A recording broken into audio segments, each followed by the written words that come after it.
سلام و وقت بخیر. به خبرهای خوب این هفته خوش آمدید. کار ساخت کانال‌های بند کمالخان به سرعت جریان دارد. اداره ملی تنظیم آب کشور میگوید این کانال‌ها 246 کیلومتر طول دارد و نزدیک به 50,000 هکتار زمین را آبیاری خواهد کرد. بر اساس معلومات این اداره، کار ساخت این کانال‌ها 10 میلیارد افغانی هزینه دارد و 49,000 فامیل از آن بهره مند خواهد شد. بند کمالخان یکی از پروژه‌های بزرگ کشور به حساب می‌آید که در این اواخر آبگیری از این بند نیز آغاز شده است. هیئت مدیره بانک جهانی کمک 97.5 میلیون دلار را برای افغانستان تصویب کرد. بانک جهانی میگوید این کمک برای متضررین کرونا و خشکسالی توزیع خواهند شد. این کمک ها در 78 ولسوالی به بیش از 2.2 میلیون تن که از اثر ویروس کرونا و خشکسالی با فقر روبرو شدند توزیع می شود. بر اساس معلومات در این بسته های کمکی پول نقد و مواد خوراکی شامل می باشد. از آغاز ماه اول سال 1400 معاشات معلمین، کارمندان پایین رتبه و اجیران افزایش خواهد یافت. کمیسیون مالی و بودجه ولسی جرگه میگوید معاشات این رده کارمندان دولتی 2000 افغانی افزایش خواهد یافت. از آغاز ماه اول سال مالی 1400 از سوی شاروالی جلال آباد 96 پروژه جدید تطبیق خواهد شد. ابوسین بهیر شاروال جلال آباد میگوید در این پروژه ها سرک های زیرزمینی، مارکت های اختصاصی، تشناب های عامه، پارک ناکامورا و شمار از پروژه های دیگر شامل می باشد.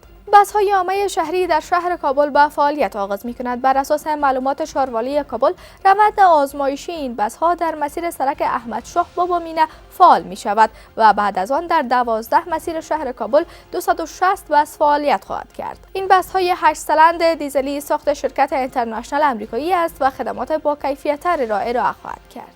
کار ساخت سرک کندهار سپین بولدک تکمیل و به بهره برداری سپرده شد. وزارت فوایدآمه میگوید این سرک 40 کیلومتر طول و 11.2 متر عرض دارد که از میدان هوایی کندهار آغاز و از ولسوالی‌های تخت‌پل و ارغستان گذشته به سپین بولدک میرسد. 1 میلیارد افغانی هزینه ساخت این سرک شده است که از بودجه انکشافی حکومت پرداخت شده است.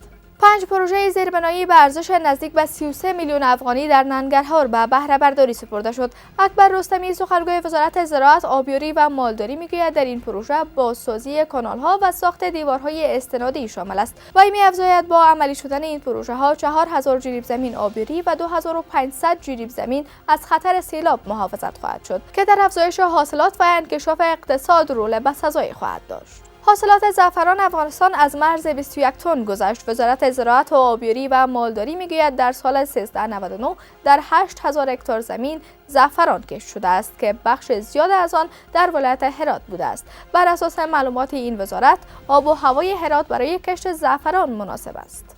تعمیر 4 مکتب در ولسوالی باتیکوت ننگرهار به بهره برداری سپرده شد. وزارت معارف میگوید ساختمان‌های این مکاتب از سوی پروژه اقرا به ارزش 21 میلیون افغانی ساخته شده است که شامل 32 اتاق درسی و تجهیزات تعلیمی دیگر میباشد. با اعمار این مکاتب به 1500 شاگرد زمینه درسی فراهم خواهد شد. ممنون از توجهتان به خبرهای خوب این هفته. تا بعد، خدا نگهدار.